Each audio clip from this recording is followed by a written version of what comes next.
Hello, everyone. Welcome to the Mindscape podcast. I'm your host, Sean Carroll. And these days, I've become increasingly interested in the idea of democracy.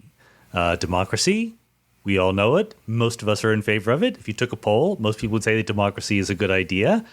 Many people would say that it's under threat. There are people who are working to undermine democracy.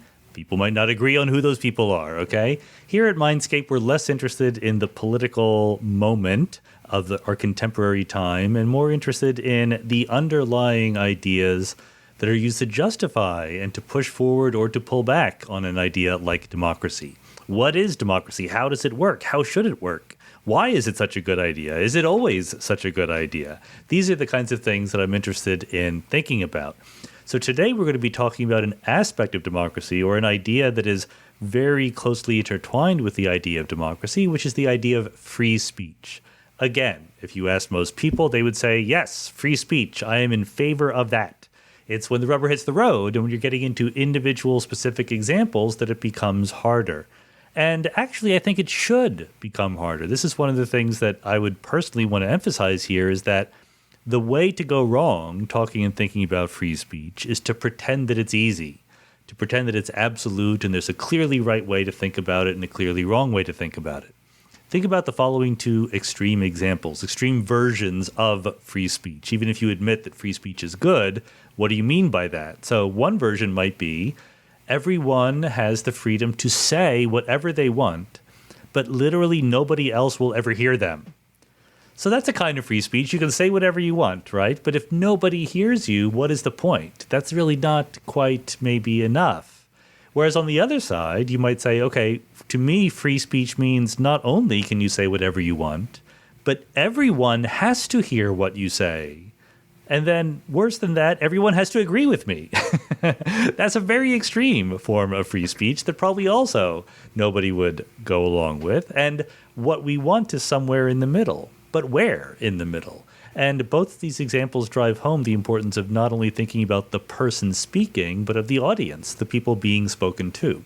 And that's why I really like the kind of analysis provided by today's guest, Teresa Bejan, who is a political theorist at the University of Oxford in the UK, and someone who's thought deeply about free speech, also in a historical context, not only as a political theorist. So what she points out is that the traditional, if you go all the way back to ancient Athens, there were different Greek words corresponding to different notions of free speech. There was a notion of Igoria, which is the right of citizens to participate in public debate, which was much more public-facing than this different notion of Parisia, which was a license to say what you please, to be frank, to speak your mind, to be politically incorrect, if you want to put it that way.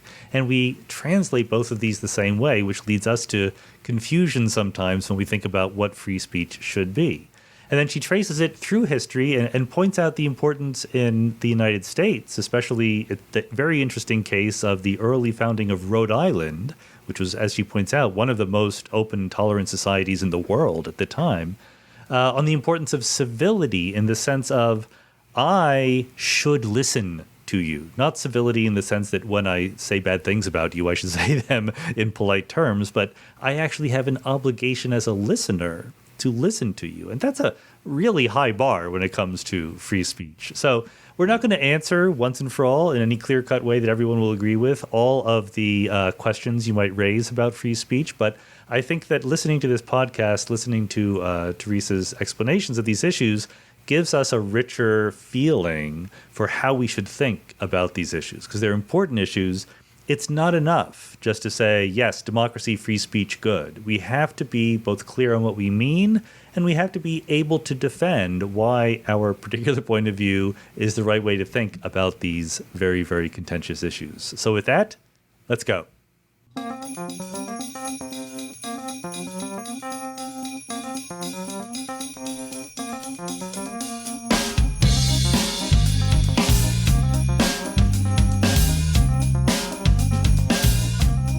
Teresa Bejan, welcome to the Mindscape podcast. Thanks for having me. I need to start with a sort of ironic observation here, because on the one hand, you have pointed out things like the importance when it comes to free speech of not only letting people talk, but also listening to them, right? Actually taking into account what they're saying with some kind of an open mind. But at the same time, in our modern world, the phrase free speech has kind of become a flashpoint and a little marker for where you land in certain culture war disputes. So I'm sure that a lot of listeners, when they tune into this podcast, are going to be first thinking like, what side is she on? Is she on the right one or the wrong one? And then listen to you or discard you on the basis of that without listening very carefully. Have you come across this phenomenon? Absolutely. Indeed, that phenomenon is one of the reasons why I'm so interested in free speech debates today, but also about some of the other things we'll talk about, civility and equality. I think that discussions both in the academy and in the public sphere about all of these topics are becoming increasingly politicized. And so maybe my driving sort of reason for being at this point is trying to say that no, we can talk about them in a way that doesn't just reduce to determining, which side am I on and is it the right one? All right. Well, now that we know what side you're on, people can decide whether that they should listen.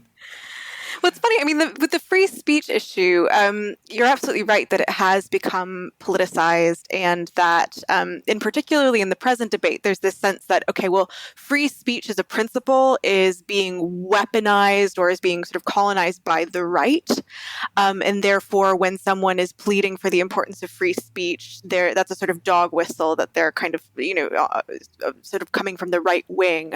But it's just worth noticing just how that it's a kind of polar reversal from how things have been in recent history in the United States, where free speech was really the ideal of the left. I mean, the whole free speech movement got its start at Berkeley.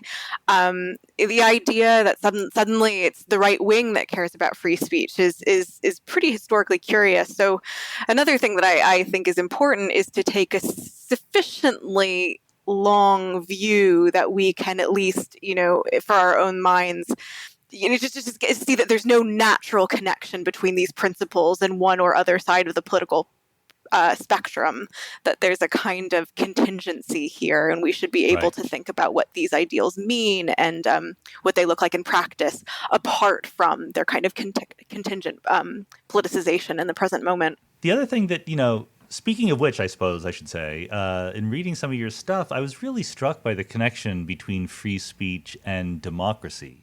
I mean, I guess obviously we think of democracy as something that goes hand in hand with free speech, but it seemed that there was a more fundamental underlying commonality of idea there, that the idea that people have the right to self-govern is inextricably wound up with the idea that people have a voice and the right to talk. Is that a correct interpolation, or am I just seeing things there?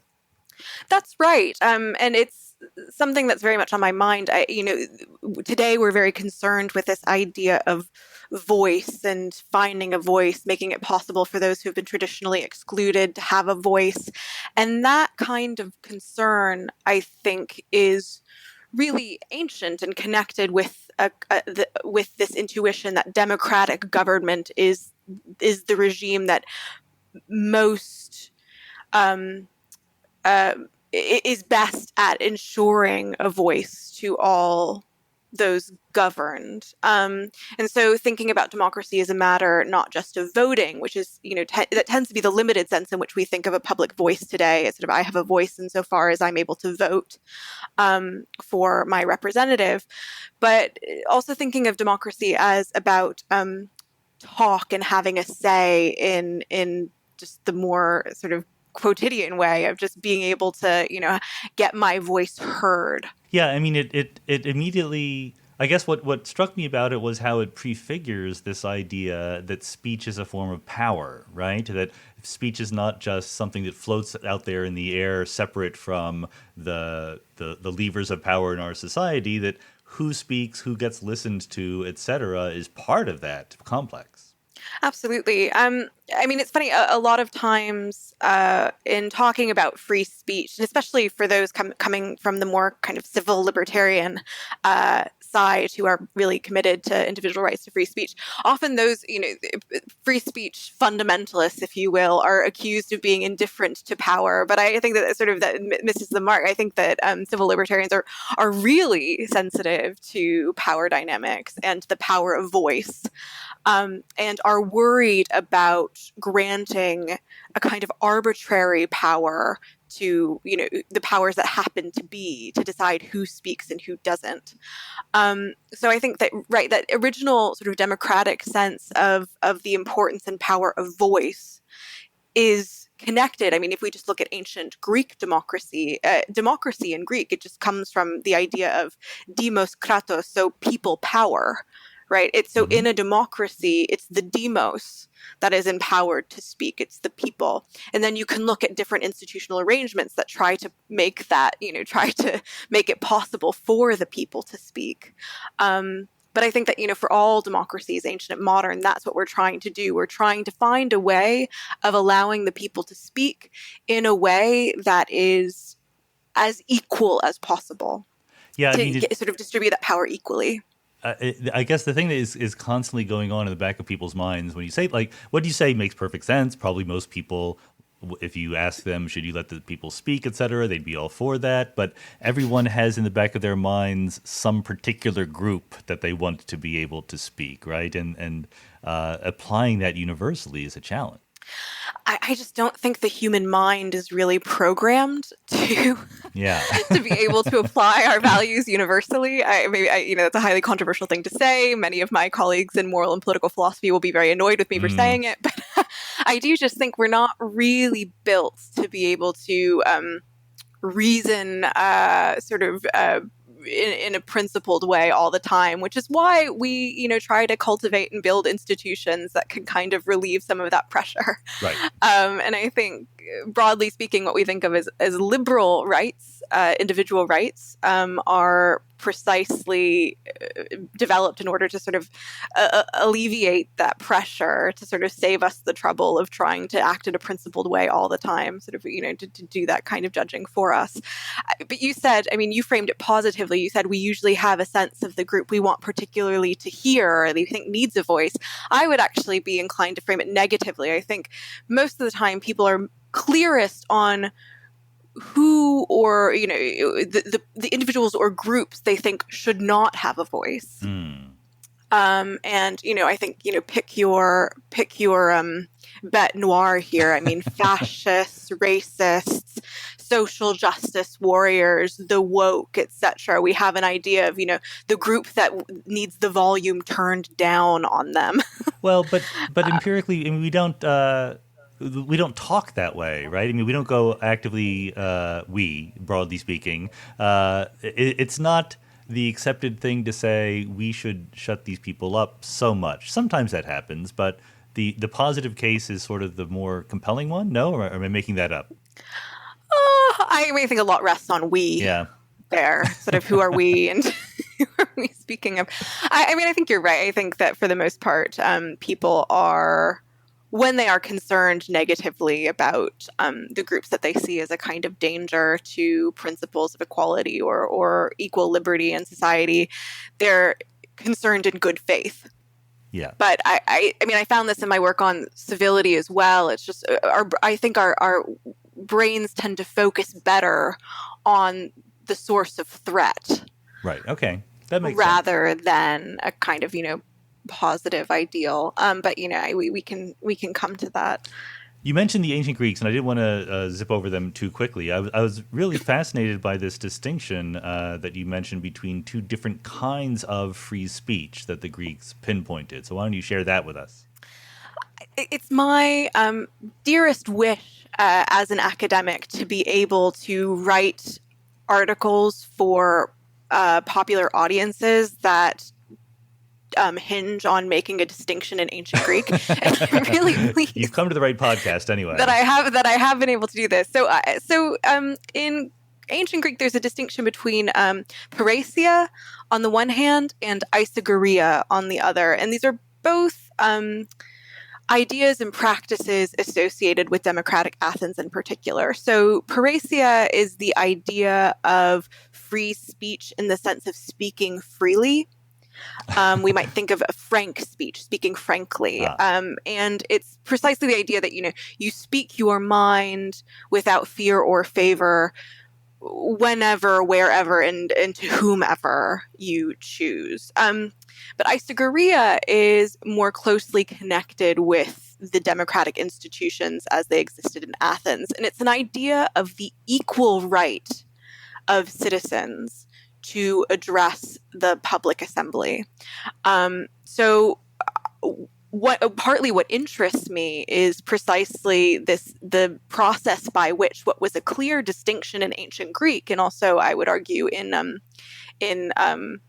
later centuries, and sort of the reception of the Greek tradition about thinking about freedom and democracy, that distinction has just been lost in modern in modern English and in modern times. And so what you'll find now in a lot of the Greek sources that I use is that where the Greek distinguishes between Parisia and Igoria, in English they're just both translated as free speech. So the distinction is erased in the act of translation. And so partly what I'm just trying to do is to recover this distinction and to show that actually it helps make sense of some of the more fraught kind of culture war style debates we're having about free speech today, where actually just there are two different principles at stake, and it behooves us to wrap our heads around them. Is Parisia supposed to be construed as something more personal or interpersonal somehow? Like, I can say things that you might find insulting, and I have the right to do that, whereas Igoria is more political, or am I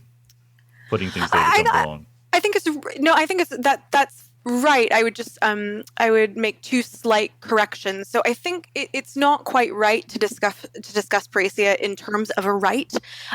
What's really important in this concept, and especially in the centuries after classical Athens, is the idea that Parisia is really seen as a license. As a kind of privilege. And it's a license granted by the powerful to the weak. I allow you to speak your mind to me. So I say, well, I will tolerate your free and frank speech. And this comes into manuals on rhetoric talking about the figure of licentia or license, the idea that a speaker might claim a license to say something that the audience may not want to hear. So I think actually it's in the modern, and I would say sort of post-First Amendment renderings of Parisia that we get this idea that you could have a right to speak freely and frankly. But you're absolutely right that Igoria is really closely connected with political institutions and specifically democratic institutions. Igoria is a right that is ensured equally to those who belong as members to the demos, and then who can then attend and participate in debate in the public forum. So it's not it doesn't really make sense to discuss Igoria outside of or in the absence of those democratic institutions. As we exercise our minds in new and interesting ways, remember that it's also important to exercise our bodies. And if you're like me, the important thing about exercising is that you need some structure to motivate yourself, but you also need the flexibility to do it when you can. For those reasons, Peloton is an ideal solution. I've tried out the Peloton bike, and it's a wonderful way to be creative with workouts while still being motivated by someone telling you that you can do even more, you can keep going, and you can try harder. And with the new Peloton Bike Plus, there are new features that empower you to seamlessly add strength training to the routine. You can see things from a new angle with a larger screen that easily rotates. You can increase the challenge level by changing the resistance with a quick touch rather than turning a knob. And you can hear the Peloton instructors loud and clear with an immersive high-fidelity sound system. And now new members get to try it for themselves with a 30-day home trial. You can experience everything the new Peloton Bike Plus has to offer for 30 days, and if you're not interested, you get a free pickup and a full refund. Visit onepeloton.com for more information. That's onepeloton.com. So how does something like the debates over whether hate speech should be allowed or censored or illegal fit into this? Is the side that says, well, I should be able to say what I want even if it's hateful, is that a appeal to Parisia?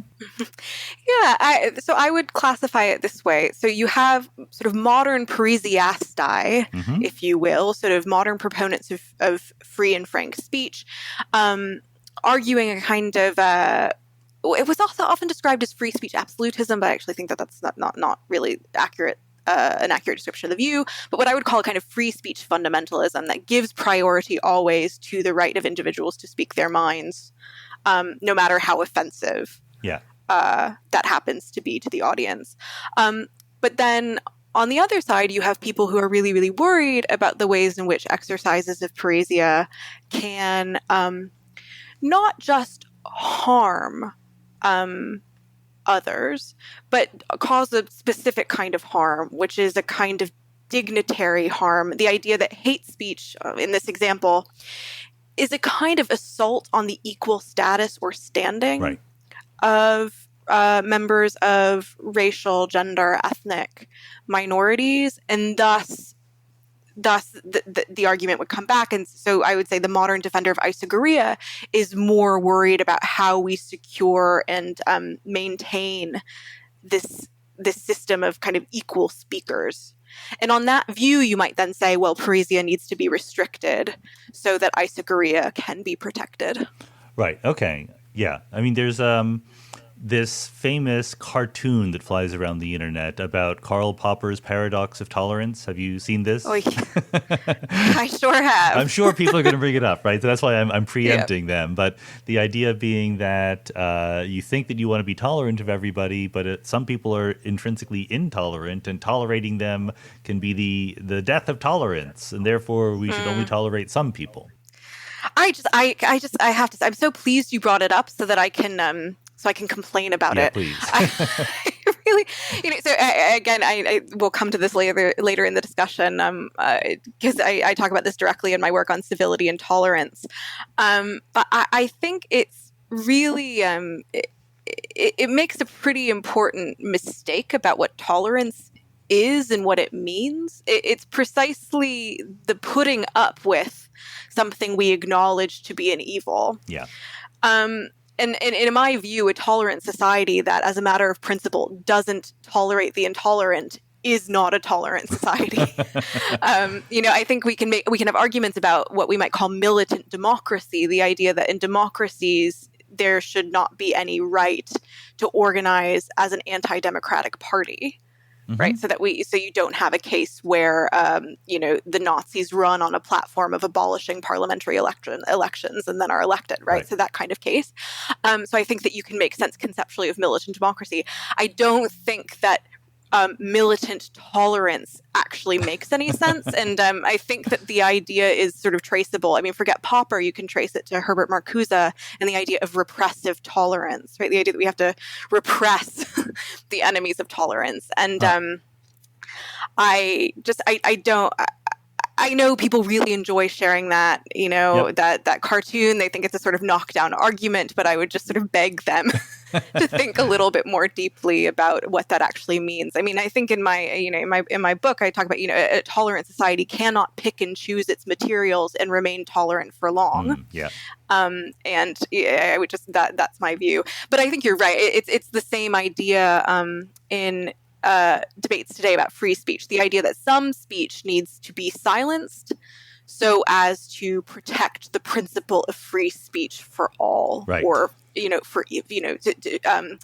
make the right to free speech equal. Yeah, I mean, we have to get into that, obviously, because it is a tricky one, and drawing the boundaries between speech that should be allowed and speech. I mean, there's some speech, there's shouting fire in a crowded theater, right, which is the classic example of something that you're not allowed to do. So there's a more general principle there. But again, when I brought up the hate speech example, that's sort of the free speech sloganeering that goes on one side, that I should be able to say hateful things as long as you're not physically harmed. But then there's the other side, to map it back onto the Igoria Parisia distinction. There's a concern about free speech that says, well, look, I have a point of view, and my point of view is just not being represented in the discourse, right? Like, certain kinds of ideas are just not mentioned on TV. It's just not considered respectable, etc. So shouldn't I have a right to be heard in some way?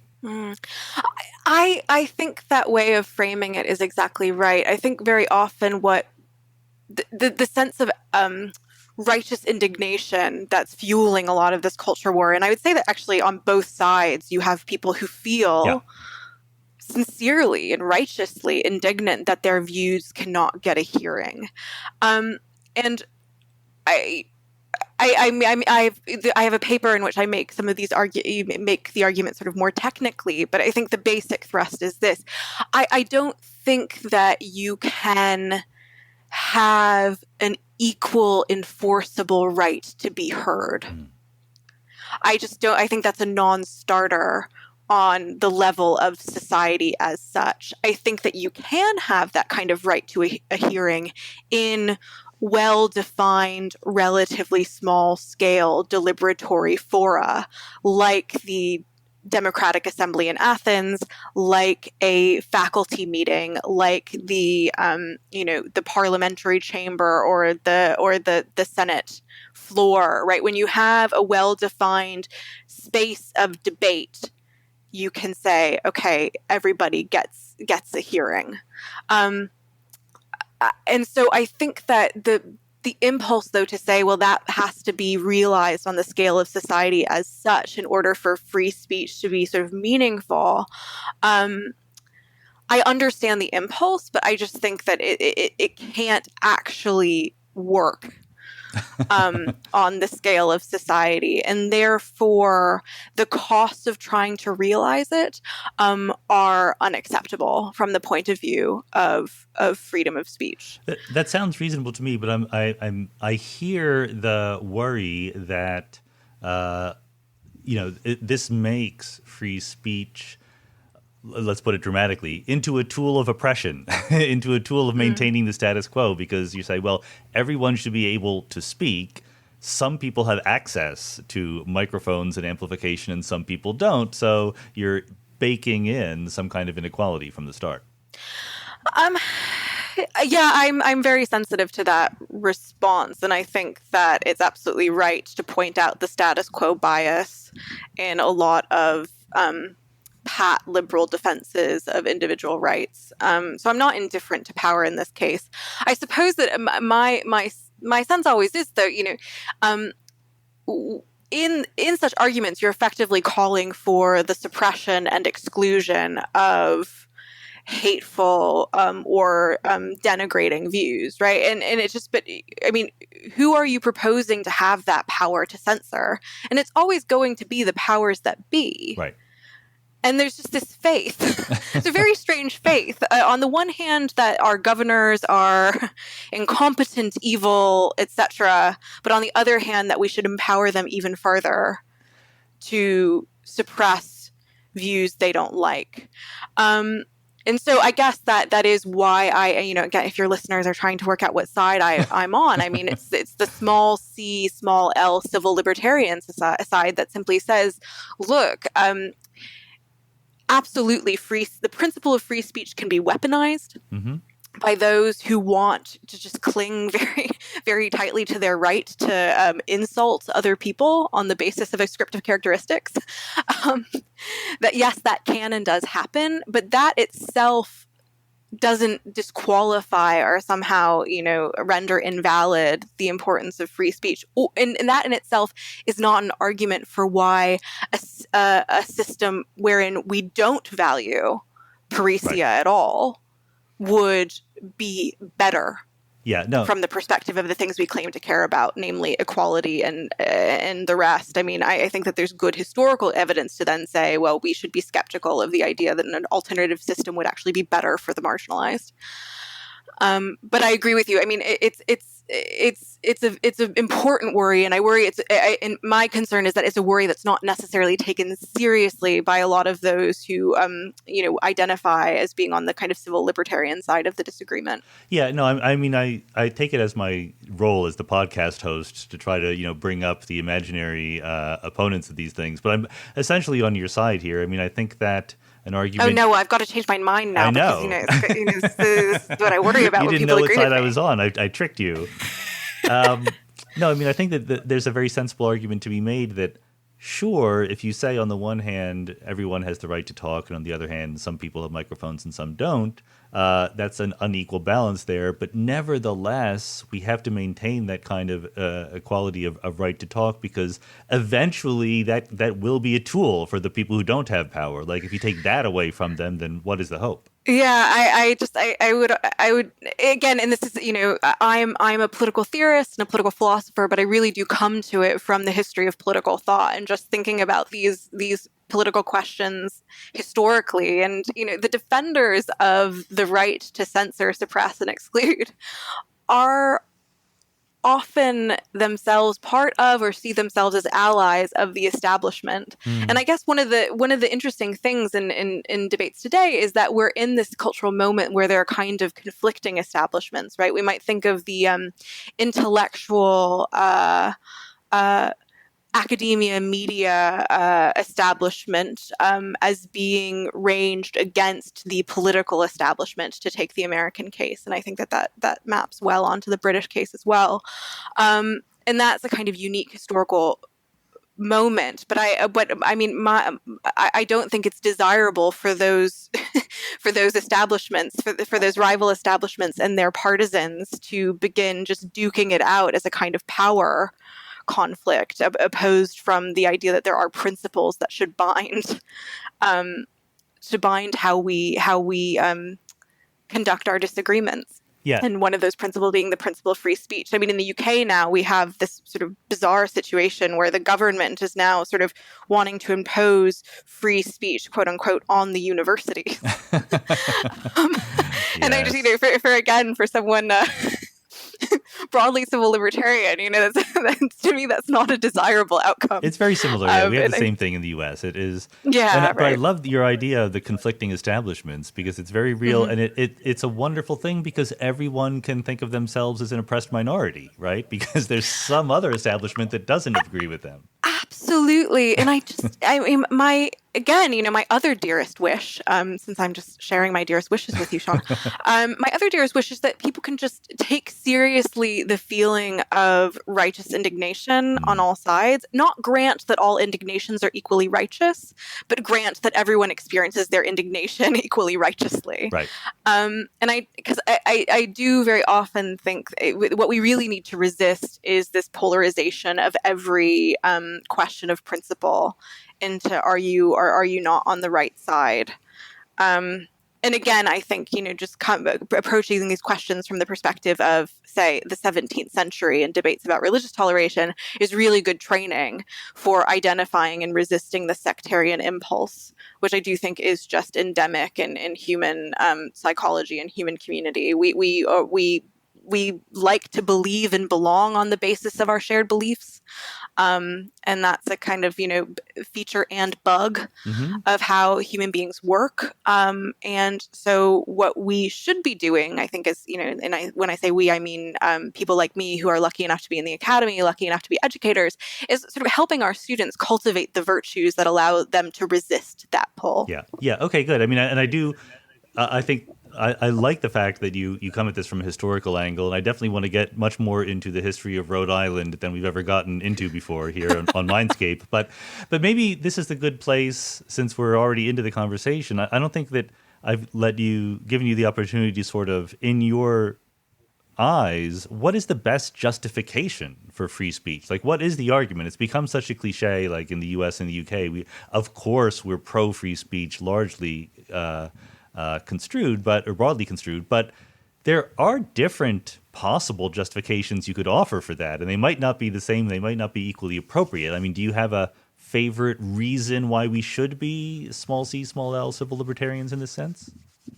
It's a great question, and it's one that I managed not to confront for quite a long time. I knew that, as anyone who's ever been a graduate student knows, you spend most of your time deciding who annoys you and whom you disagree with before you're sort of in the business of proffering your own positive arguments. That doesn't go away when you're a much more senior faculty member, but... Yeah, that's definitely true. But I knew that I didn't find the kind of million case, John Stuart Million case case for free speech persuasive, the idea that free speech is justified as a means to truth production. And so I've been much more drawn to historical justifications of free speech that emphasize the sanctity of individual conscience. So the idea is that all human beings have minds. We have no choice but to make up our minds for ourselves, although we try to, free ourselves of that responsibility as much as possible. And that a system of free speech is the one wherein we respect the sort of the fact that people equally have minds. And I think, I think one way of thinking about it, especially in this kind of in the case of current debates, is that we're very concerned about the ways in which certain voices can't be heard on the basis of their identity. So, we're familiar with the ways in which women's voices are discounted, racial minorities' voices are discounted, now increasingly gender non-conforming identities are discounted. But what I always come back to is, identities don't speak, individuals do. My ascriptive characteristics don't determine what I'm going to think or say on any given issue. And so any sort of political, legal, social system surrounding speech, I think, has to attend to and credit that fact. And a society that values that, or sort of, respects that individual conscience, for me, is one in which I'd much prefer to live. And then again, we get into the negative case, which is that because in societies that don't, we sort of empower the powers that happen to be to censor on our behalf. But in that kind of case for free speech, I mean, that's much closer to the case that someone like John Milton would make. Okay. In something, in the 1640s than it is to the case that John Stuart Mill would make in the 1840s. That case is an older case, and it's in the 17th century was an explicitly kind of Christian case. It was about the power of the word. It was about the importance of conscience. But I think it's a lot more persuasive, or sort of more accurately or effectively captures the kinds of things I care about than do some of the more safely secular arguments. Well, I mean, it sounds, maybe my understanding of the history of philosophy is imperfect. I know it is, but it sounds like a kind of Kantian conception rather than a more Humean conception. I mean, giving priority to the autonomy of individuals rather than just sort of like a more let's try everything and see what works kind of thing. I think that's fair. Again, I'm sort of set in my my contrarian ways, and I really don't like autonomy. Oh, okay. You don't like autonomy. I read that into what you were saying.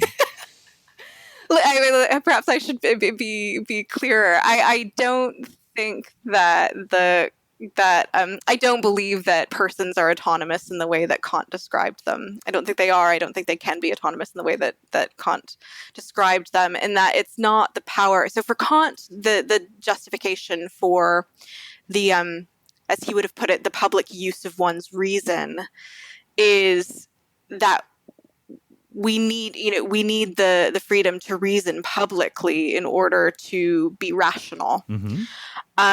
And I think that I see the attraction of that sort of argument, but I don't actually believe that speech is fundamentally about exchanging reasons.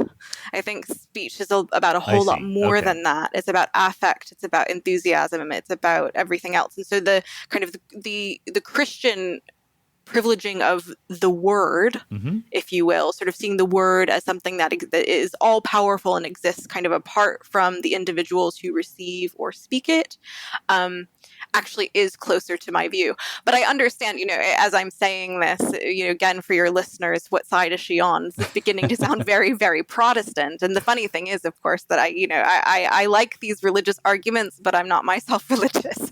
So No, I think that's wonderful, because our culture went through that, even for the most secular of us today, right? I mean, the history mm-hmm. definitely engage with that. But I think what you just said was very helpful to me, because now I'm seeing more of the distinction you're trying to draw. I mean, Mill and you know his later avatars, I guess, like Habermas would count. I mean, had this idea of reasoning and talking to each other and sharing ideas, and that's why we couldn't declare certain ideas out of bounds, because then we might miss some good ones, and you know we're handicapping ourselves in the search for the truth. Whereas you're much more concerned about. It sounds like, let me phrase it, and then you can correct me. It sounds like you're more concerned about just the idea that people should have the right to spout off and say what they want because they're individuals, and even if what they say is nonsense and it doesn't help us find the truth, they still would have the right to say it.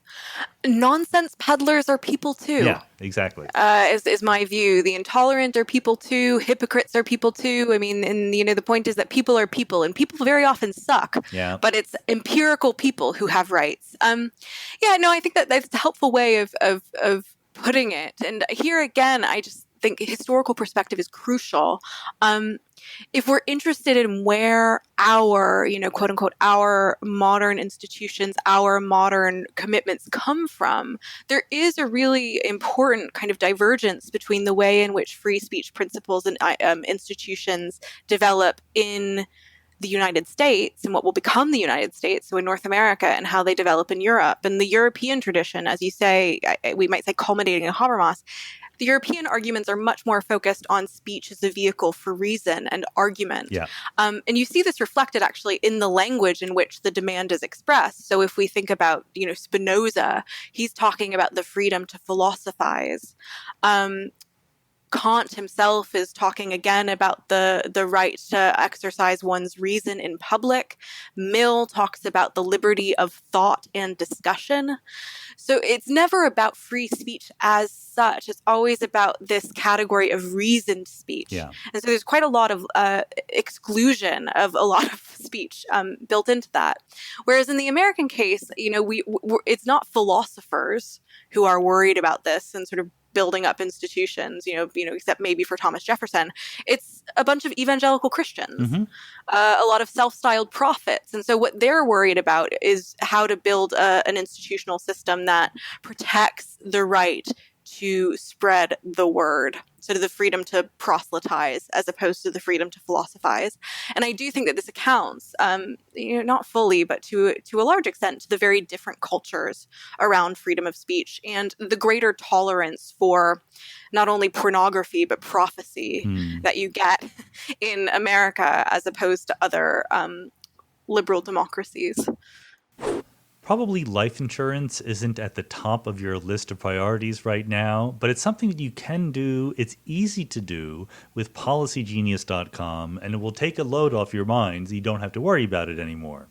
The good news is you can save over $1,500 or more a year by using Policy Genius to compare life insurance policies from different companies. When you're shopping for a policy that could last a decade or more, these savings really start to add up. Policy Genius is an insurance marketplace built and backed by a team of industry experts. It's a very easy process. Step one, you go to policygenius.com. In minutes, you can work out how much coverage you need and compare quotes from top insurers.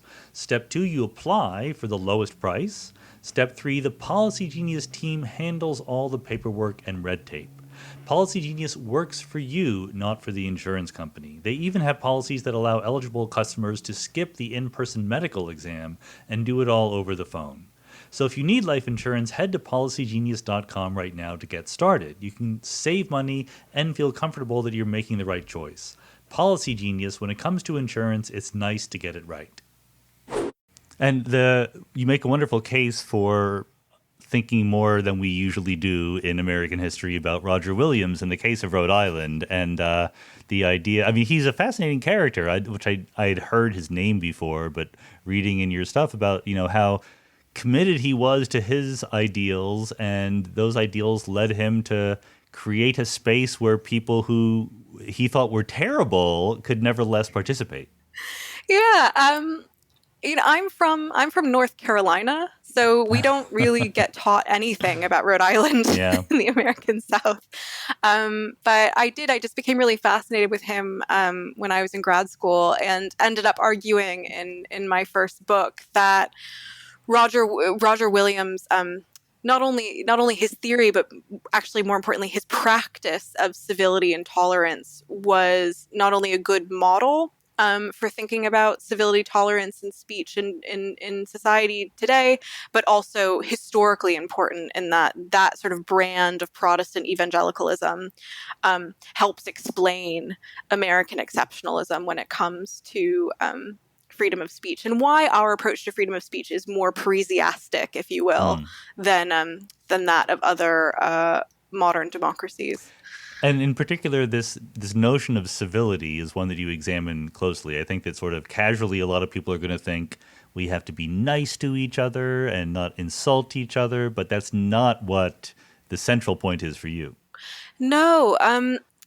So in my work on civility, which is really, I guess, where all of this began, I was interested to really work out what distinguishes civility from other conversational virtues. So as you say, I think in common parlance, we tend to think, oh, well, to be civil means to be nice. It means to be respectful. It means to be polite. But if you think about it for a bit, it very quickly appears that can't be right, because when we're talking about civility, we are talking about something that is well, I mean, I might say it has three distinguishing features that that show it to be peculiar and not reducible to those other virtues. I mean, the first one is that civility seems to be appropriate to disagreement in particular. So we talk about civility when we're talking about how we should conduct our disagreements. Yeah. Secondly, civility has a kind of minimal character. So we can talk about being merely civil. Civility is what we need to deal with bad neighbors, ex-spouses, members of the other party. And so it has this kind of low but solid kind of sense that other virtues like decorum, politeness, respect don't. And then thirdly and finally, civility comes from the Latin civilitas, which in turn comes from civitas, which means political society or civil society. And so civility seems to be a virtue that should pertain to disagreements between those who stand in a particular kind of relation, i.e. the relation of citizen or co-members of a single civil society. And so it's sort of working through those features of civility that led me to conclude that a lot of the debates going on at the time when I was writing and publishing my book, and also now with the kind of culture war free speech debates we've been talking about, a lot of the debates that claim to be about, those who support free speech versus those who are against free speech are actually debates about different cultures of civility in tolerant societies. So how much uncivil talk or how much insult, how much kind of nastiness can a tolerant society put up with?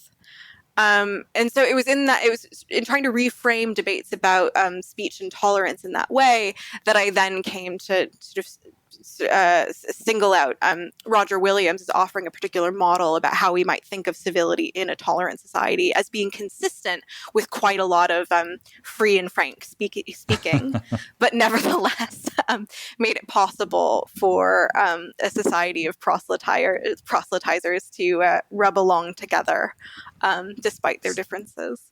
Yeah, so civility in this sense is not to be conflated with politeness or decorum, but more, I mean, I don't want to put words in your mouth, but more just a willingness to keep engaging despite the craziness that these people are saying?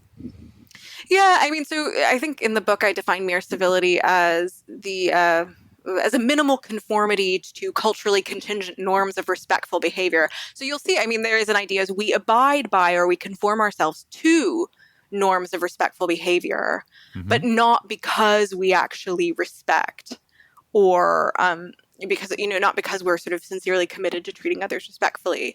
And the distinction is important because mere civility then becomes a way not only is it consistent with actually feeling disrespect for others, but it can actually become a way of communicating disrespect or contempt for others. So when I treat you with mere civility, Sean, I mean, that could be a way of conveying to you exactly what I think Right. It could be about condescending. you and your wrong views. Yeah, and so, and I mean, as you say, okay, well, fair enough, right? This is a way of distinguishing it from respect, but sort of what does it really mean in the clutch? And I think what you've singled out is exactly right. Mere civility is this willingness and commitment to engaging with our opponents, and to continuing to engage and share a life with those we don't respect. I think, I've put it in the past, and I think this captures it pretty well, is the idea, it reflects our commitment to share a life even when we don't share a faith. And to working together to make our society more just, as opposed to viewing our opponents simply as obstacles to the realization of a just society. So, I mean, is it safe to say that the idea, and we'll get to how we best justify this approach, but the idea is that we should keep acting respectful even in a complete absence of respect? Yeah. That's definitely one way, one way of putting it. I mean, one of the things I was reacting against in turning to civility was what I saw as a surfeit of respect talk in political philosophy, and a lot of which was due, as you've already noted, to Kant and kind of neo-Kantian arguments about the importance of respecting persons, respecting personality. And I think I'm not against respect, I suppose I should put that out there, but I think that it's not adequate for understanding what's going on with a virtue like civility, which is precisely the one we rely on in the absence of respect. So far, you're against autonomy, you're against respect. I mean, this is just a messy society that you want to set up. This is pretty harsh out there, pretty Hobbesian.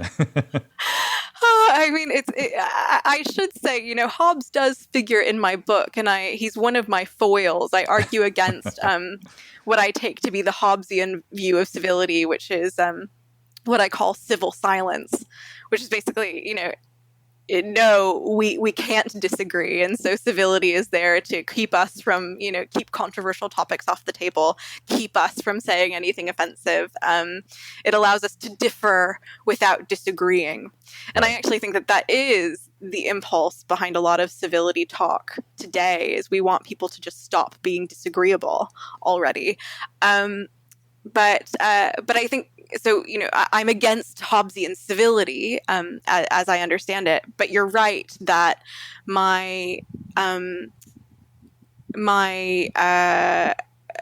affection for Roger Williams' style mere civility is based on a fundamentally kind of Hobbesian view about what people are like, psychologically, both individually and in groups. So just to drive this home really, really hard, because I think that the people do get misled by the nomenclature a little bit.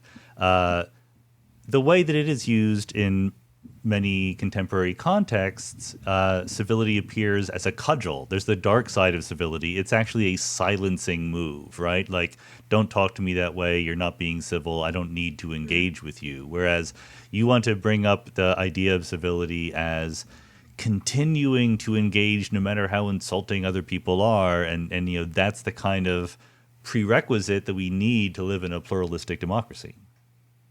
That's right. I was struck when I was in grad school and when I was writing the book about just how often civility talk was and is used to shut down debate. We talk about civility precisely when we don't want to make an argument about why our opponents are wrong. Instead, we want to say, oh, well, they're uncivil, and so I don't have to engage with them at all. There's the expression, right, that when we accuse someone of incivility, we place them implicitly beyond the pale, right? I mean, this expression beyond the pale is really telling, because it actually comes from the idea of the pale as in Latin, it comes from the idea of like a stake, but the pale was the fence around the kind of city beyond which the barbarians reside. So in Dublin, for instance, you had the Pale of Dublin, and the barbarous Catholics were beyond the pale. And so I think that really effectively illustrates kind of what we're doing when we say, oh, well, how can I be, so and so is being uncivil. I don't, I don't need to engage with them. But what I also point out is that so accusing someone of incivility is a way of putting them beyond the pale, saying, exiling them from the community of respectable conversationalists. But similarly, being uncivil to someone does the same thing. It says you're not worth engaging with in a civil fashion. I can't enjoy a life with you.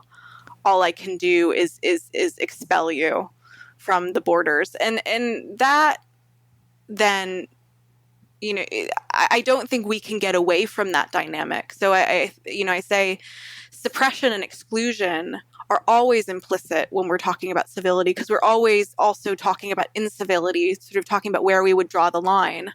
But what then needs to happen is we need to look at different ways of conceiving of civility and then see where the line is drawn in each case. So in the case of mere civility, I think that's the kind of civility that is compatible with the maximally inclusive and maximally tolerant society that I would like to live in. There are other ways of conceiving of civility. Yeah, I was going to say the example of Dublin was worth the entire price of admission to me. Like, now I know that Beyond the Pale is just a reference to barbarous Irish Catholics against civilized Anglo-Protestants. So that clarifies a lot to me. But I mean, I really do want to understand this. To me, the single biggest difficulty in trying to come down to figure out what side I am on in many of these debates is this issue of, are there people who are beyond the pale? I mean, are there people, because I think the answer is yes, but I don't know where to put them. But I think there are people who just aren't worth engaging with, right? I mean, there are people who disagree with me in maybe a productive way. I mean, my philosophy of inviting people onto the podcast is I'll certainly have people I disagree with, but only ones that I think I can get something from. And there are people who I would never have on the podcast because my only job would be to debunk them or make fun of them. And what is the point of that? I think that's right. And certainly I don't think that everyone is equally worth engaging. But by the same token, I don't think that you, Sean, are proposing to sort of draw the limits of society as such based on the limits of whom you would invite onto your podcast, right? You sort of say, this is a voluntary association. I'm choosing the people with whom I'm going to debate in this context.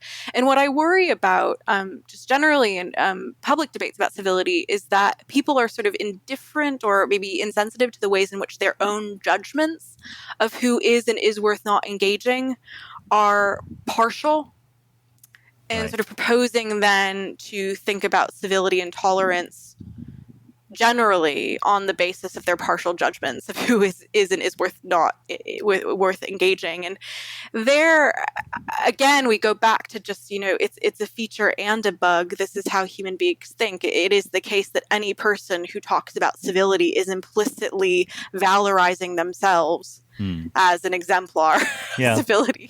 In the this includes me, and it also includes the people I talk about in my book, Roger Williams, Thomas Hobbes, and I also talk about John Locke. They're all sort of implicitly holding themselves up, but only Williams, I think, really adequately accounts for the fact that his own judgments are biased. And as I show in the book, what that ends up leading to is this sort of seemingly paradoxical, but I think it's not paradoxical, conclusion that civility demands that we tolerate others' incivility. Right. So mere civility is mostly about being able and willing to put up with others. And, but once put in that way, it would seem that, yes, that's the appropriate way of thinking of civility in a tolerant society.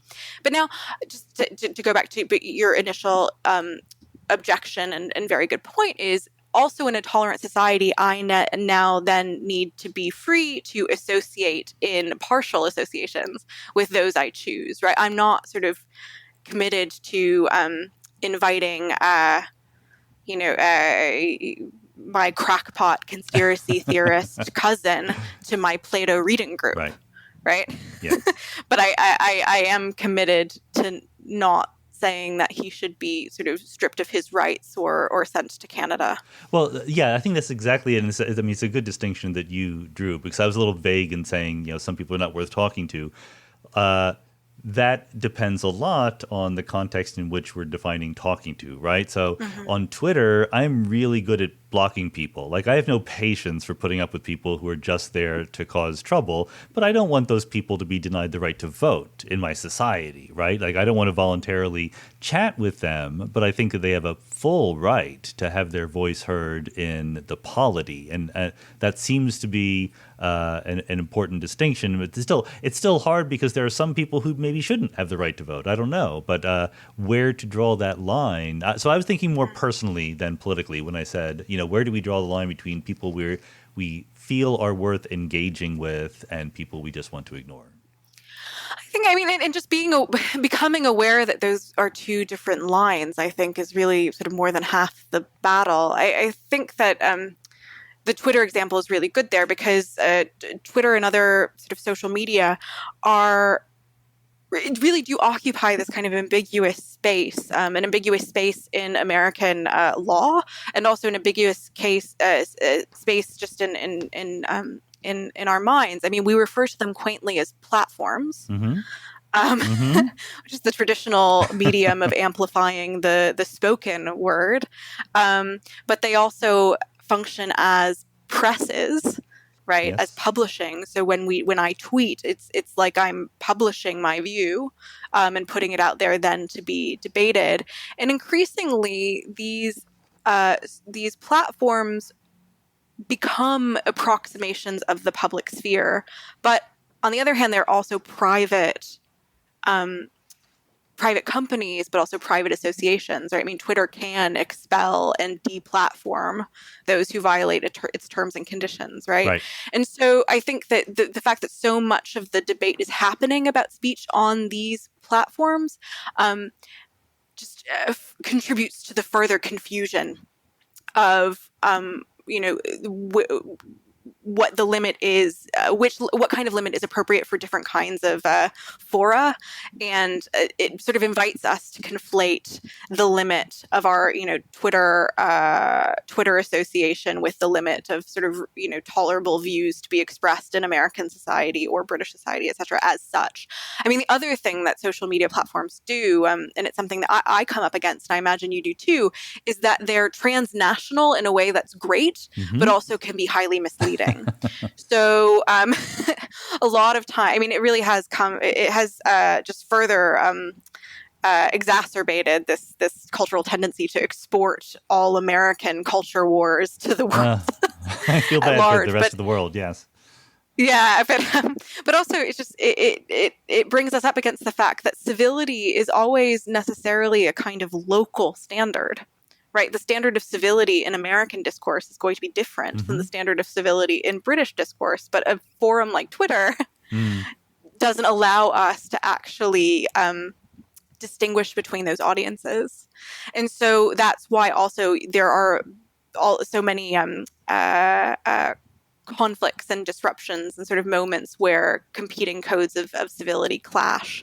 And that can also lead to this increasing sense of a kind of crisis of civility, because we are, we have these amazing megaphones now that allow us to address audiences we could never even have dreamed of, when we often feel like, I'm just complaining to my friends.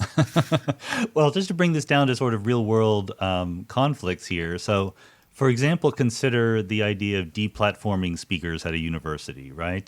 There's some people have an idea that if one group at my university wants to invite a speaker, even though I'm not a member of that group and I don't have anything to do with them, I don't like them, I don't agree with them, I still, there's some right, I'm putting words into their mouth because I don't feel this way myself, so I'm probably not making the best case for it, but there's some justification for me trying to shut them down, right? I presume that going along with the civility discourse, you would be against that kind of shutting down. I think it's complicated. I mean, not to bury the lead. Yes, I am concerned about no platform reforming and deplatforming and kind of this rising tide of demands to deplatform at universities. However, I do think that universities are importantly distinct from society at large. So I do think that universities, I mean, of course, this is different in the United States when it comes to public universities, which are covered by the First Amendment. Yeah. But in private universities, yeah, I mean, you can suppress and exclude people on the basis of their speech or the speech that you think that they might make. That's fine. You have the right to do that. Now, the question is, should you do that? And there, I think that it's a complicated question, but we should tend towards no. And the reason we should tend towards no is not because we're going to violate the free speech rights of the speaker. So let's take the case of, I don't know, I mean, there are lots of controversy over on-campus talks given by Charles Murray a couple of years ago. It's not because I'm worried about Charles Murray's free speech rights being infringed. I'm worried about the infringement of the free speech rights of the students who invite him. Right. So they're right to sort of hear his argument. Now, by the way, I mean, parenthetically, I think it's interesting to think of the right to listen to somebody as an aspect of free speech. Yeah, and again, it goes back to Igoria. I mean, I think that universities are sites, or you should aspire to be sites of Igoria, but sort of within their remit as educational institutions, i.e. So I'm not saying that, that means students are equal speakers on a par with their professors when it comes to matters of academic expertise. However, I do think a seminar is one of those places where we're trying to realize a kind of ideal of equal speech, where everyone has a voice and feels able to get a hearing. Yeah. Right. And so I do think that events like public talks on campus or private talks on campus are precisely places where we're training students not only in speaking, but in listening and responding then to views that they don't hold. I mean, so but I do think, so the proponents of no or deplatforming have a case. The case is that in providing a controversial speaker like Murray or whomever a platform, we're sort of endorsing in some way or elevating the content of their views, and that in a way that can cause harm or in some way threaten the equal standing of members of our community.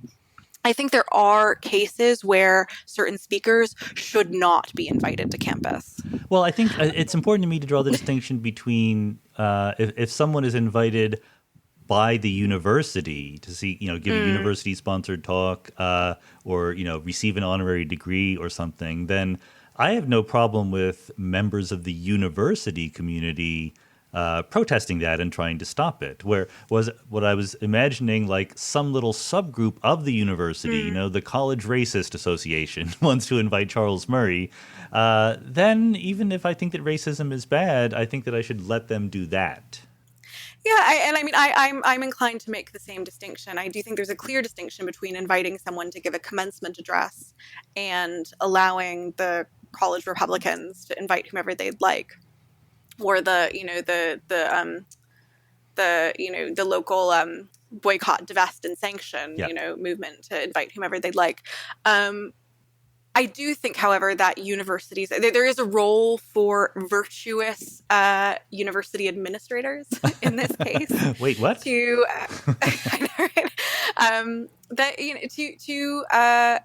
help guide student associations to act responsibly in extending invitations, to sort of not encourage this kind of FU approach sometimes, I think, to students inviting speakers to campus, and also to engage in, crowd management and determining sort of what's the appropriate venue for a speaker, etc. I think we often want to turn these cases into hard and fast sort of conflicts over principle, when in fact, actually maybe the principle isn't so controversial. It's the question of the particular policies or prudential judgments about how we're going to organize a specific event. But yeah, I'm inclined to agree with you. And I guess, in terms of is there a kind of cultural problem growing in American campuses, I would be less inclined to look at particular cases where student associations have invited a controversial speaker, and more to look at cases where university administrators have been pressured into rescinding invitations to, speakers to give commencement addresses or to receive honorary doctorates. And those sort of incidents have been on the rise in recent years as well, but they don't tend to be as headline grabbing as, for instance, what happened at Middlebury with Charles Murray. Well, I mean, there certainly is a tendency, or at least a temptation. Students, bless their hearts. I was a student once, so were you. Students like to stir things up a little bit, and sometimes they'll invite people just to be provocative. But putting that aside, I mean, talk about the extent to which there is a positive virtue in seeking out opposing views. I mean, is that part of the civility paradigm, or is it just we should tolerate these noisy people we disagree with? But I think that John Stuart Mill would probably make the case that we should actually make an effort to go listen to them. How does that fit into your slightly different point of view?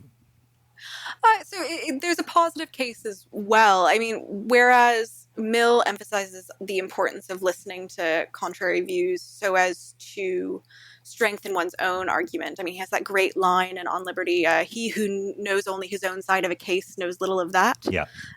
Which I always love, love drawing students' attention to. But as ever, in my preference for 17th century evangelicals and their approach to this, it's more an emphasis on, there's little point, it seems to me, in discoursing exclusively with people who agree with you already. One reason for that is that, there's little point in that if you don't already know what you think, which hopefully, I think most students don't. I think most adults don't. I'm very willing to admit that there are plenty of controversial topics on which people seem to have very strong views, but I have no idea what I think, and I think that's perfectly appropriate. Yeah. So there's that consideration, but also on the topics on which I do have strong views, surely I should want to persuade others that I'm right and they're wrong, rather than just having all of those wonderful backslapping conversations with those people who already agree with me about how very wrong those people we never talk to are. So for me, it seems like, what is the point of talk? I guess we always come back to that. Why bother talking to each other in the first place? And I think that there is something missing in the Millian account about that kind of evangelical impulse, the impulse to persuade, and to try to bring others round to our way of thinking. Well, it also shows up, there's a political aspect to this where purity comes in, right? And I see online, online is not an accurate reflection of the world, but there are people who would argue that, their favorite candidate shouldn't want the support of certain groups because those groups are bad or they're insufficiently good. And my thought is, if I'm a political candidate, I want everyone, literally everybody, to vote for me. I want the worst people in the world to vote for me. That doesn't mean I endorse their views, but I'm happy to take their support.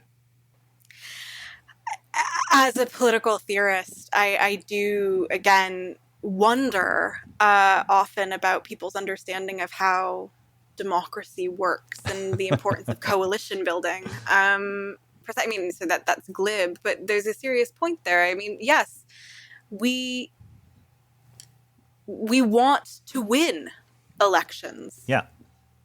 Right? The point of elections is to win. Are you sure it's not to demonstrate our purity? Because I've gotten the impression. And then we come to this really sort of perverse state of affairs where actually the point of an election is to lose, but to lose for the right reasons. Right. Yeah. And I find that difficult to square then with the sort of criterion upon which we're demanding purity, i.e. sort of our vision of a just society. And surely if we want to make a society more just, we've got to win the election in order to do so. I think you're right. I mean, there is, again, if we think about the advantages of the long view, Puritanism kind of became a bad word, or sort of a, Puritan is a kind of pejorative in contemporary politics. But of course, I study 17th century Puritans, and I see all of the virtues of Puritanism. So to sort of call something Puritan isn't to criticize it, in my view. But I do think, studying Puritanism and the kind of drive for purity within political and social and spiritual movements, you can see its benefits and you can also see its disadvantages quite clearly. And I would just say that another reason I like Williams, maybe Williams was a Puritan, but he was so Puritan that he realized that everybody else was going to hell, which meant that he had to compromise with those people who are going to hell in order to be able to get anything done. He has this wonderful line, one must go out of the world if one would not keep company with idolaters, right? So, insofar as we're stuck in this world, we've really got to make the best of it and do the good we can. And we can't do that good without other people. Well, that's what makes him so interesting, because he did somehow manage to be a successful political leader despite these strong philosophical views, which is not that's a controversial statement. Oftentimes people come back to me and they say, Rhode Island wasn't a success. Okay. I say, well, what's your criterion of success? I mean, Rhode Island was the last colony to ratify the Constitution. You're saying that like it's a bad thing. But yeah, I just say, the thing about, we don't tend to think of Rhode Island when we're thinking about, early modern societies to hold up as exemplars. But that being said, I mean, it was at the time and for a long time the most tolerant society in the world. It was the only society, to my knowledge, without, in certainly in the world of Western Christendom, but also beyond, without an established church. I mean, that's bananas. Yeah. Very, very often Williams is linked with John Locke, as though, Williams just made Locke's arguments 50 years earlier and with a bunch of unnecessary scriptural quotations. But there's a really important difference in that Williams argued that tolerance required that there not be an established church. Locke was okay with establishment so long as church attendance wasn't mandatory. So I think these kinds of differences, which from one perspective are kind of, these are small distinctions that are maybe of interest to historians, I would actually say, no, they're actually quite significant. And understanding those distinctions in sort of historical context can help us make sense of some of the kind of confounding factors to the, to our attempts to put our principles into practice today. I mean, the only other thing just to say on the point about moral purity in politics today, I mean, if we're worried about free speech, the principle of free speech as a means to just further entrenching the status quo, I mean, nothing is better for the status quo than Puritanism in politics. If we're so worried about having only the right people on our side, we can absolutely be assured that things will continue to go as they are. Well, I have to say, even taking into account your affection for 17th century evangelicals, I was impressed by your ability to link the Quakers with contemporary debates over the use of pronouns to talk about different gender identities. You have to share that with our audience, and maybe it'll lead us into a little bit of talk about the connection between freedom of speech and civility and equality, which is a whole nother bag of worms. Oh, brilliant. Yeah, and equality is my current hobby horse, so it's very much on my mind.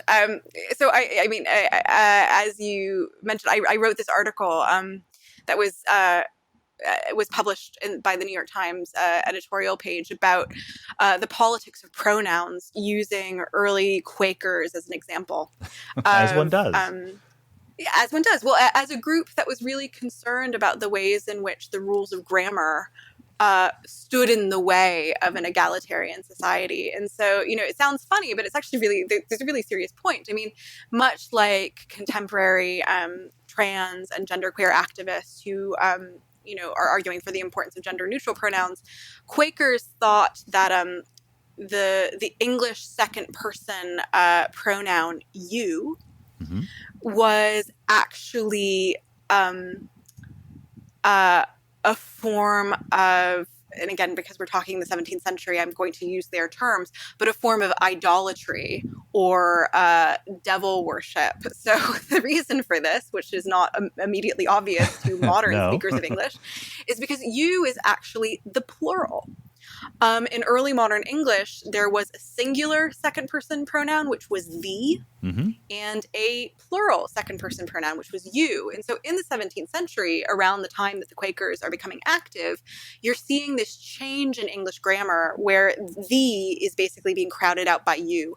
Everybody is beginning to use the second-person plural.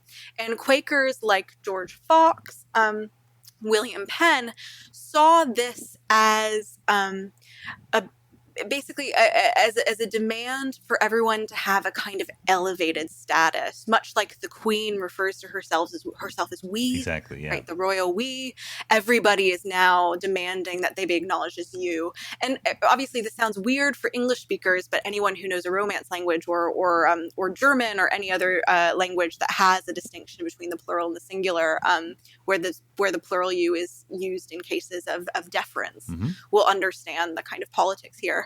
And so Quakers, instead of just putting up and shutting up, they decided to wage a campaign against the plural you. And so the Quakers insisted on using singular pronouns, so thee and thou, with not just other Quakers, but with everyone. And so if you look at the early reception of Quakerism, which was far from welcoming, one of the main things that really pisses people off at the time is that they object to the Quaker use of thee as a form of insult or contempt. It wouldn't be a stretch to say to 17th century English speakers to be called thee by a Quaker was a kind of hate speech. It sounds completely bizarre to modern ears because it's archaic, we think of thee and thou as somehow more formal, but they were exactly the opposite. They were this sort of familiar, casual way of talking. Absolutely. And so Roger Williams, who I've been extolling for the past hour for his extraordinary tolerance, the one group to really test his patience was the Quakers. And it was precisely because he thought that their use of thee and thou expressed contempt. And I guess, it was a contempt he didn't like because he was perfectly fine with expressing contempt in other ways.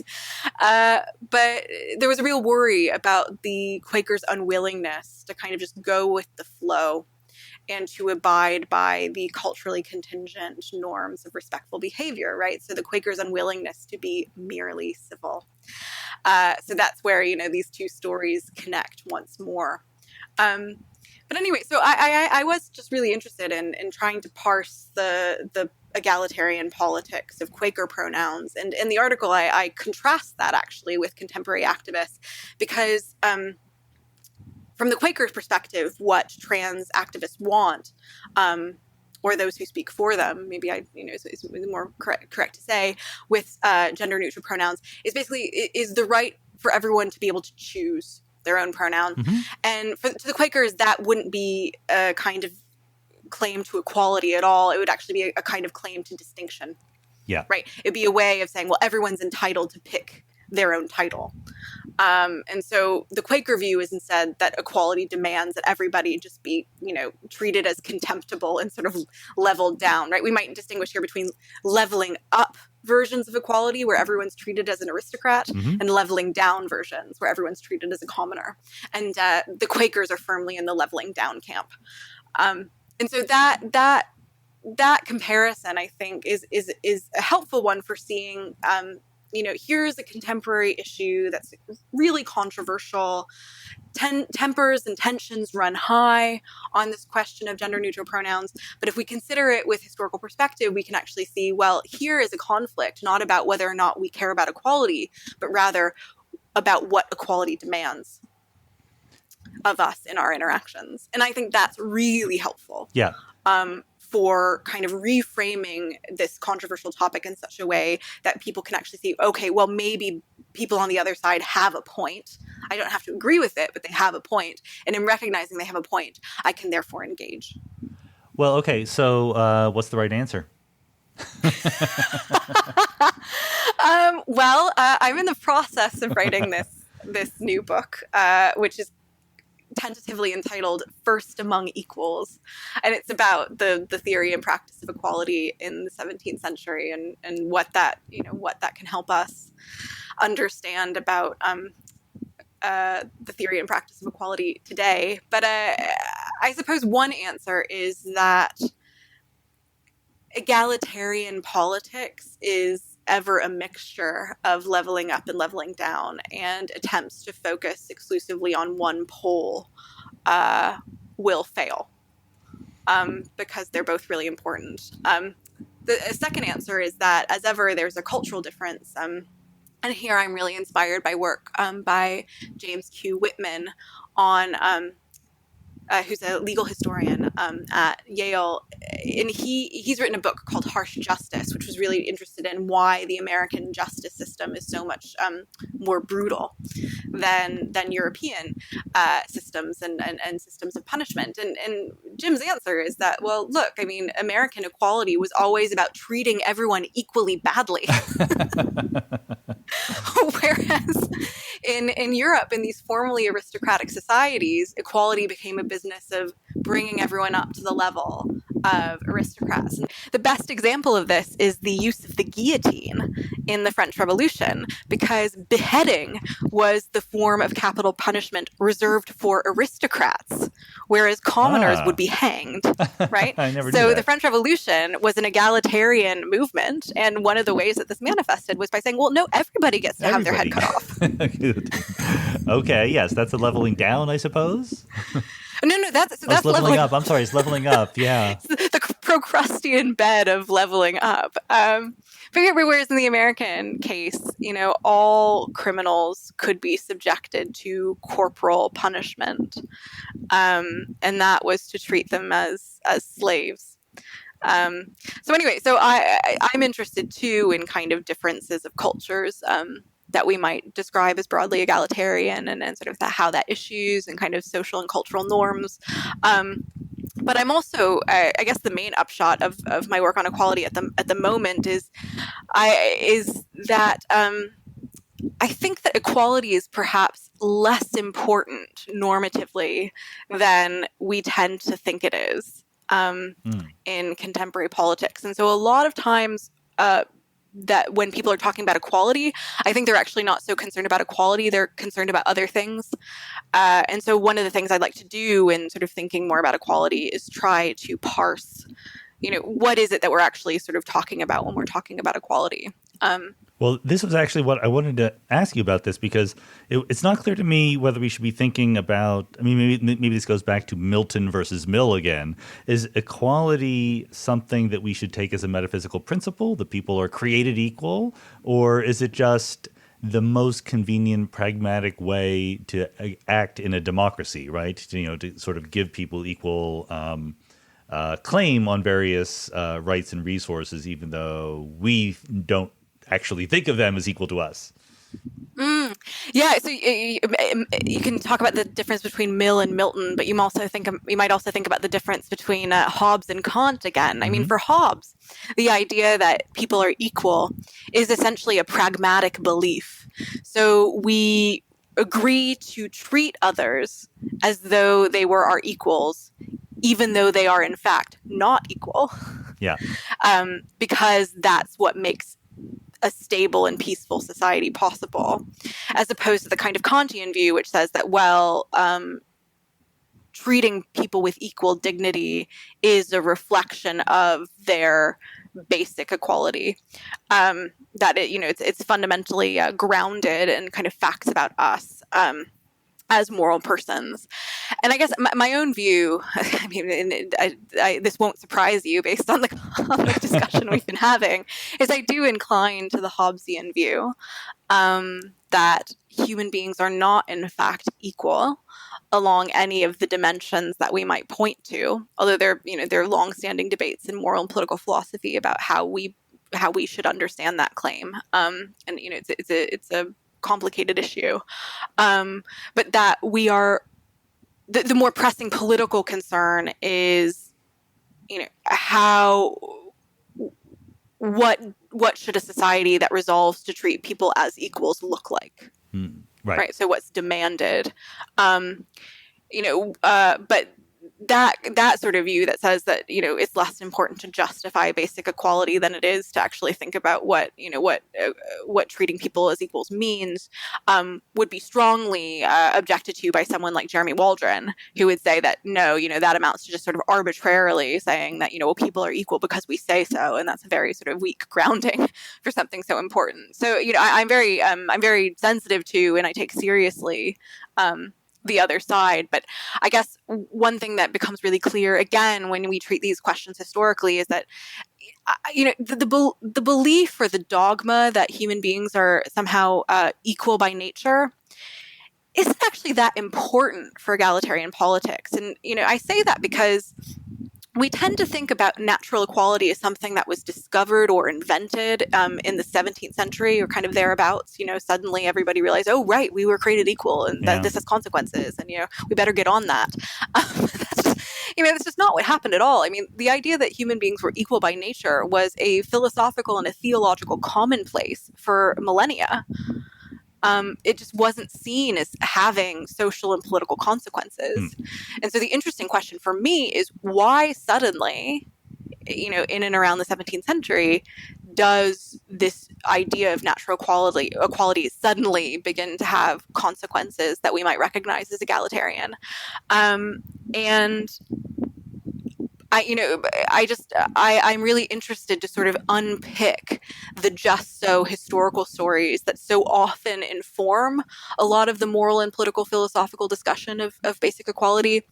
That assumes that, modernity is defined by its commitment to natural equality in a way that pre-modernity wasn't. And that's just factually wrong. Right. And so, I think there's a benefit that comes from correcting the record in any case.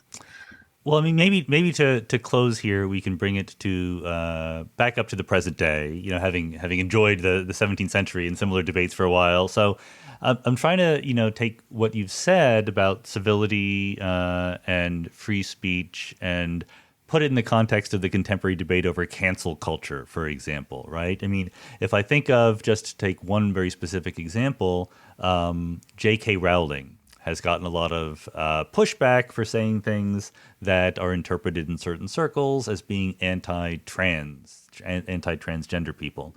And on the one hand, you could say, well, J.K. Rowling has the right to say whatever she wants. That has nothing to do with you buying her books or anything like that. She has the right to say all these things. On the other hand, you can say, well, all these people have the right to criticize her and ask other people not to buy her books. And sort of, is that actually a happy medium, or is there some decline of Western civilization going on here because J.K. Rowling cannot tweet about what she wants?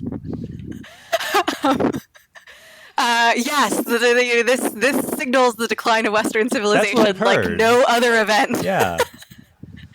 It is. I mean, sorry. It is funny, right? There is this tendency to treat the latest crisis as though, this is totally unprecedented, and this finally is like that last nail in the coffin. Yeah, I mean, so the current debate about cancel culture. On the one hand, I agree with critics who say, worries about cancel culture are overblown. J.K. Rowling is hardly at risk of being silenced because she has the power, prestige, privilege, etc., where she can actually speak out. And so, I am, sensitive to that. I don't think that people saying mean things to J.K. Rowling on Twitter is somehow the most pressing kind of social justice issue of our time. However, right? And then there's the big however. Yeah. I do think that there is a kind of cultural problem. I don't think it's recent. I think it's been coming on for ages. It's very much implicit in the kind of, the stuff that I was writing about civility in the 2010s and earlier. And it's this sort of intolerance for views or the people who happen to hold those views that we consider to be intolerable. And I do think that there is this kind of push to redefine the meaning of tolerance to something more like a tolerant society is one wherein everybody accepts and includes everybody else. Mm-hmm. And for reasons we've already discussed, I just don't think that can fly. I think that might be an accepting society, but an accepting society isn't a tolerant one. And I was, bemused by a lot of the pushback against Rowling and against the Harper's letter, which she signed and others signed, sort of saying, oh, well, one, there is no such thing as cancel culture, which was one response. Two, if there is cancel culture, it is in no way infringing the freedom of speech of the people who are complaining about it. And three, if it is infringing the freedom of speech of those complaining about it, well, that's a good thing. Yeah. Right? So obviously these three responses are not themselves compatible, Right. although lots of people were saying all three. But I just think, well, yes, of course there's a concern about freedom of speech there. It's a concern about a culture turning against Parisia. And of course it's the people who are most powerful within that system, people who have a huge platform like Rowling, who feel able to speak out against it, right? And so my concern is those who don't share that power, who don't share that privilege, and who nevertheless see what happens to someone like Rowling, or or pick whomever your sort of sacrificial lamb of the moment is. See what happens when someone says something that others object to, and conclude quite rightly that it's not worth taking the risk for themselves. And and I approach these issues again from the perspective of someone trying to teach young people to think and argue and disagree with each other. And I see it in my students, this sort of, we do a free speech unit, and this sort of unwillingness, even in that seminar discussion, right, which of course was taking place on Zoom because, this is the end of times, is unwillingness to sort of, say things that they were afraid their peers would think of as being sort of, unacceptable. And already, we already sort of are so sensitive to what other people think of us. Of course, this kind of culture will have a chilling effect. And of course, J.K. Rowling deciding to sue someone for libel will have a chilling effect. And my wish would be just that people remembered that freedom of speech was about more than simply legal rights. Yeah. Before things got so out of hand. I mean, I guess I again am broadly sympathetic to everything you're saying here, but to sort of channel the concerns that immediately pop up. I mean, we haven't gotten this on the table yet, so it's important to get it, that the people who complain about J.K. Rowling are not necessarily saying, look, I have an intellectual disagreement with you. They're saying, look, I am a member of a group that is underpowered, discriminated against, silenced in society, and you are denying my right to exist. And so they would say, this is beyond the pale. This is something that I can object to, this kind of speech existing, not just to the content of what you're saying. So that is very much the case that's made. And again, I take seriously the claim there, which I see as a claim to Igoria. But I come back to sort of what should be given priority in the public sphere of a tolerant society. And to me, the priority has to go to Parisia, precisely because my commitment to allowing J.K. Rowling to speak her mind is not because I value the contents of her mind. It's because I value the contents of the minds of those people who haven't hitherto had a voice. And you're right to push me on this, because I do simply reject, and do so seriously, and I hope respectfully, but I do reject the claim that anything that J.K. Rowling might say about trans women denies their right to exist. Okay. I think that you might say, okay, there are certain speech acts I can engage. I can utter the phrase, trans women don't have the right to exist, right? But even my uttering that precise phrase would not deny them the right to exist, precisely because my speech isn't authoritative, right, in that way.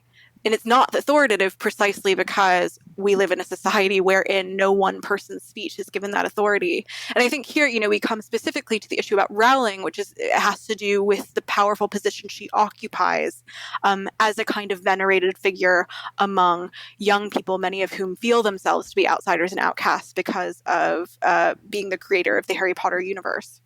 And there I would just say, well, the right thing to do then is... or one thing to do, and I think a good thing to do, is take advantage of the wonderful invention that is fan fiction and do what you will with her characters. Yeah. Right? Claim it for yourself and use your own voice. I do... Again, I've spent a lot of time as someone who kind of, grew up being a sort of free speech fundamentalist, not thinking very deeply about these issues at all. I have learned so much by reading and engaging with the arguments of people who criticize that view. Mm-hmm. And so I would say that, I've become much more reflective in the holding of my views. But what I do see in the debate about free speech and cancel culture on the internet and right in this specific moment is a lot of trans women speaking up for themselves, yes. But I also see a lot of cisgendered, usually white, usually men people speaking up on behalf of those they take to be disenfranchised or marginalized. And I would just sort of really encourage everybody to reflect really hard on when we claim to be speaking for someone else. Because again, it goes back to my point, which is that individuals, identities don't speak, individuals do. Right. And so, yes, I think many trans women are justifiably hurt or upset, frustrated, and aggrieved by things that J.K. Rowling has said. But I would say that, not all trans women are. And that should be the discussion we're having. I mean, this reification of gender and racial identities in this moment, again, I think is politically necessary sometimes, but shouldn't itself be the end goal. And maybe the point to end on is actually something that was there in what you said earlier about civility, the challenge to the listener, right? The fact that being this kind of participant in a democratic, wild and woolly, civil disagreement kind of society is tough. It means we're going to have to hear things we don't like, and it's our responsibility to sort of deal with that in some way other than silencing. And I would just, I acknowledge that the burdens of that dealing with, or the burdens of putting up with unpleasant, uncivil, or even hateful speech are unequally distributed. Yeah. That's absolutely right. It's the members of racial minorities, gender minorities, other disaffected, other alienated, marginalized groups are called upon to tolerate more. And I just sort of take that as given, and I take that as undesirable, and I think it is in many ways unjust. Recognizing that fact, though, is not itself then a sort of refutation of or denial of the importance of free speech, or saying that an alternative system would be better, would distribute the burdens more equally. It might, but I think that we have a lot of historical data to suggest that it would not. Right. And so the question then is, well, how can we make the best of the system that we have? And I think that the answer there has to do with the cultural institutions. It has to do with associational freedom. And yes, it has to do with a culture of speaking one's mind and of developing the virtues that allow us to do that in an engaged way, but also to listen in return. And, I just sort of remind readers and listeners, what people said at the time of Roger Williams' Rhode Island, they called it Rogues Island. They called it the latrine of New England. Nobody, not even Roger Williams, thought that this was a particularly nice place to live. Right.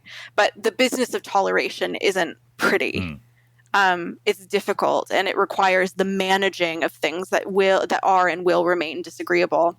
And there is this sort of orientation, not just in politics generally, but in political theory and political philosophy specifically, which seems to say, well, some of these problems can be transcended or dissolved. And I just think that that's not right. Some of these problems are permanent, and we just have to rub along and sort of make the best of it. The business of toleration is not pretty. I like that. That's a very good motto to end on. And what's important here is that now we know what side you're on. So we've we've achieved our goals. Oh, gosh, it's just well, I suppose is it the Groucho Marx line? I would never be I would never be a member of a club that would have me as a member. The second the second that I find myself on a side is the second I have to think really hard and reconsider my position. So I just, I'm lucky enough to have the job and position that I do that allows me to do that, and I don't take it for granted. It's something to aspire to. So Teresa Bejan, thanks so much for being on the Mindscape podcast. Thank you very much for having me. I really enjoyed it.